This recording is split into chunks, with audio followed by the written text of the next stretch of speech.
Well, I'm looking forward to chatting with a fascinating couple, both medical doctors who have worked for many years in a remote, impoverished area in the Himalayan mountains, of all places.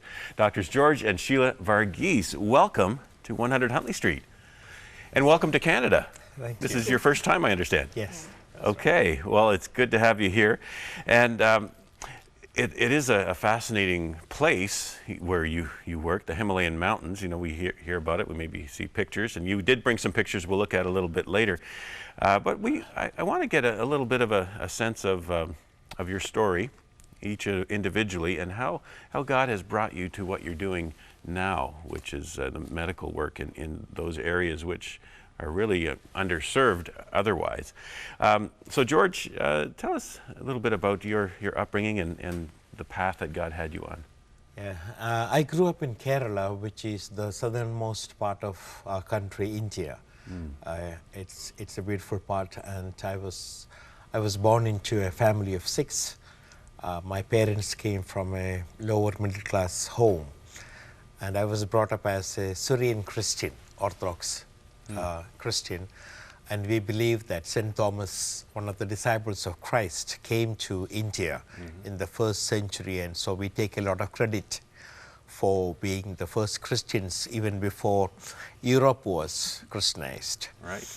And but we don't talk about Christ or faith in our home. We are very traditional Christians.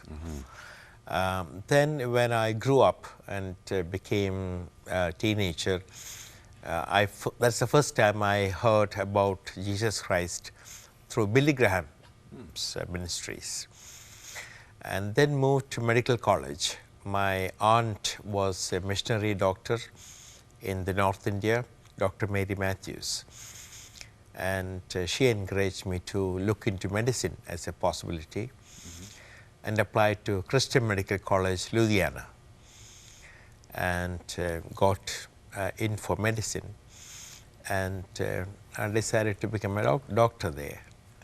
Well, there were some plans that he had for your lives individually that maybe you didn't know anything about, but God led you into them step by step as to what you were to do then for the rest of your lives. So tell us about that journey. In 1974, there was an international conference in India for the medicos, and I went there, and at the meeting, this preacher called P.T. Chandapulla, a prophet from India, he spoke about the fact that unless a grain of wheat falls into the ground and dies, it remains alone. If it dies, it produces much fruit. And he gave an altar call for all those who wanted to die in India. And I went forward in that altar call. I decided that I will not leave my country for anything, but I will work with the poor people in India and die there. And that became probably the second big incident in my life. So I could say no to all the other temptations of, reasons for leaving the country. And then traveling in India opened my eyes to the real needs of my land. And there were many, many hospitals that were closing down because there was no doctors willing to go to these difficult places.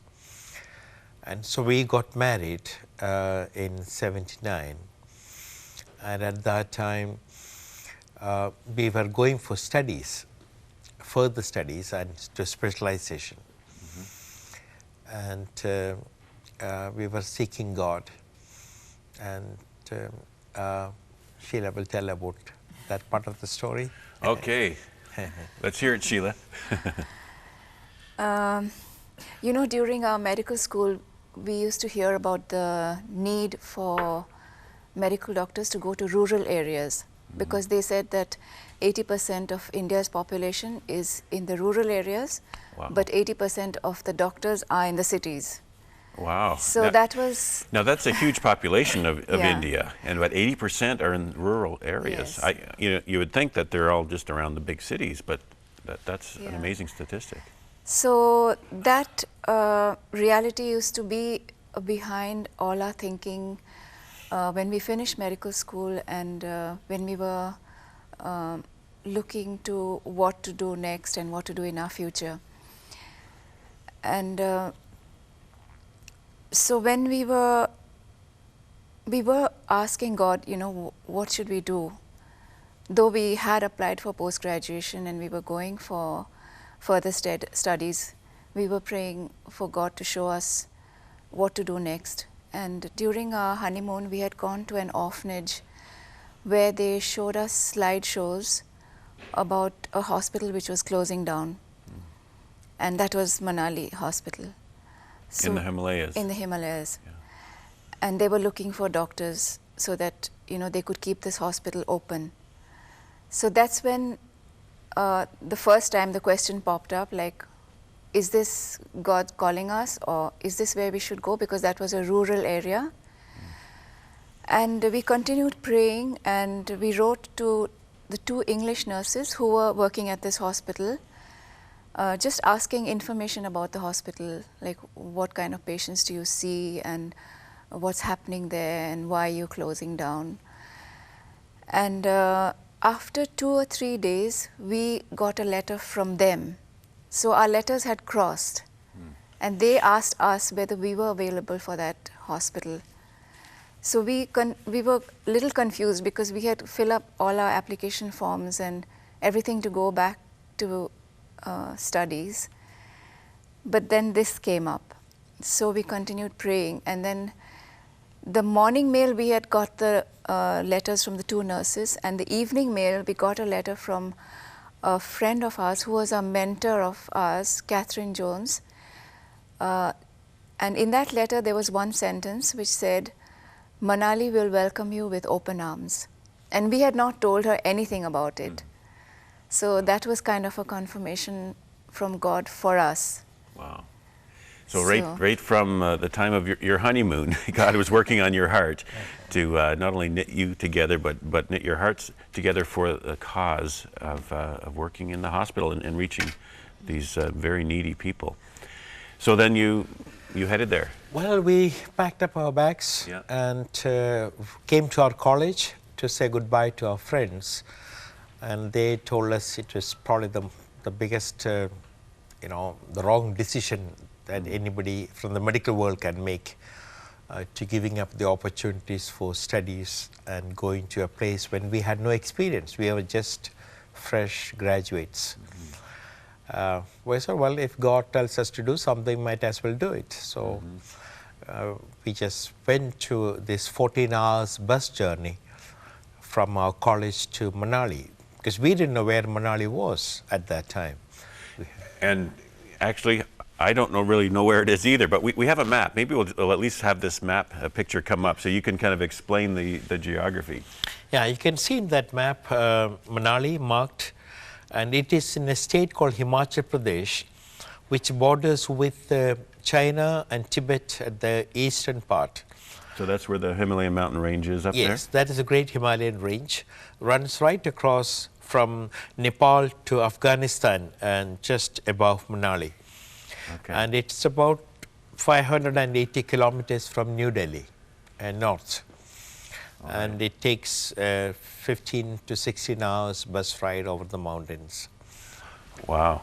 So it's we now been there, and it was called the end of the habitable world. So we reached in the middle of the night. There was no electricity, no running water, and we slept on the floor.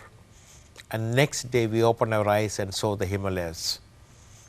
Wow. And felt that's where God wanted us. And we came for 1 year, thinking after 1 year we will go back. But that was 32 years ago. 32 years ago. Okay, well, share some of the experiences and some of the new, efforts along the way over those 32 years, because there was different expansions and clinics and so on. The hospital was a very tiny place, just 3 or 4 rooms and tiny operation theater. And as I said earlier, we had no training, except I worked with a surgeon for 2 months. That's all I had. And after 3 days, I had to do a cesarean. And that lady lived and people were coming from all over the place, and we were seeing 250 to 300 patients a day, because there was no doctor there for a year and a half. And the work started growing, and after about 3 years of working like that, from 7 o'clock to late at night till 10, without a break, we were just, both of us were in the hospital. We had no children at that time, and we just worked and worked and worked, and there were poor patients with huge tumors, broken legs, never fixed, rampant tuberculosis, everyday children dying of gastroenteritis and dehydration and measles, and we just worked. And our heart somehow went after these people, and lovely people, simple village folks. And we felt a lot of things could be prevented. There was no need for them to suffer unnecessarily. And we didn't have any salary, no money, we just got food for work. Well, I know you gave us some pictures that we'll have come up on the screen, and you can just maybe quickly walk us through what we're seeing, because you have done a lot. Like this school is one of the areas. So, when our children were born, we didn't want to send them to boarding school. We said the children should be with us, and the community, the hospital staff also needed to be with us. And so the question was, why shouldn't we start a school? So we started a school with 9 children under the tree. We had no building, we had nothing. We just open ground. Looks like a lot more than 9 now. Yes, so that 9 children, and then the community came and said, please take our children too. And today it's a high school with about 500 children. Wow. Fantastic. So that was the main thing. Then we go to rural villages. Olden days, they had to travel sometimes for 2 days to come to the hospital. And after working in Manali for 15 years, we decided, why shouldn't we go to them? That is nutrition education. A lot of the mothers and even the community health workers don't have much idea about balanced diet and how to feed their children. Now this is a beautiful shot. Now that, whereabouts is that? How high are you?